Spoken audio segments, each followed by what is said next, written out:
मित्रांनो, धनगर बांधवांनो, आज दीपक भाऊ बोराडे यांचा उपोषणाचा 8वा दिवस आहे. तरी सर्व धनगर बांधवांनी आझाद मैदान येथे यायचं आहे. हे आरक्षणाचं सर्टिफिकेट घेतल्याशिवाय आता आपल्याला मुंबई सोडायची नाही.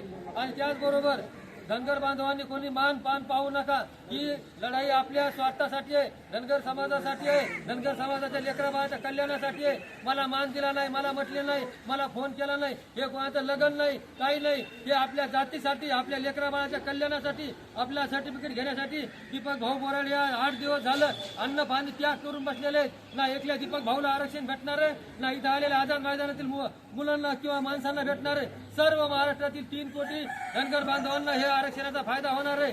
एसटीतील आरक्षणाची अंमलबजावणी झाल्याशिवाय आपल्याला मुंबई सोडायची नाही. जे कुठे बाहेर असतील त्यांनी आज उद्या तात्काळ आझाद मैदान मुंबई इथे यायचं आहे. आणि आपल्या एसटीचं सर्टिफिकेट घेतल्याशिवाय आपल्याला मुंबई सोडायची नाही. या सरकारच्या नाकी न आणू, यांच्या छातीवर बसू आणि आपलं हक्काचं डॉक्टर बाबासाहेब आंबेडकर यांनी घटनेमध्ये दिलेलं 36 क्रमांकला आपलं आरक्षण आहे, ते आरक्षण आपल्याला घेतल्याशिवाय दीपक भाऊला सोडायचं नाही. आणि दीपक भाऊच्या पाठीशी संपूर्ण महाराष्ट्र खंबीरपणे उभे आहेत. भाऊ, तुम्ही काळजी करू नका. आम्ही आज आलो तरी लाखोच्या संख्येने, तर उद्या कोटीच्या संख्येने मुंबईमध्ये दाखल होऊ. ही पूर्ण मुंबई जाम करू आणि आपल्या आरक्षणाचं, आपल्या लेकराबाळाच्या कल्याणाचं हे सर्टिफिकेट घेतल्याशिवाय आपल्याला मुंबई सोडायची नाही. कुठल्याही परिस्थितीत काही झालं तरी मी जलकोट जलकोट जलकोट जलकोट.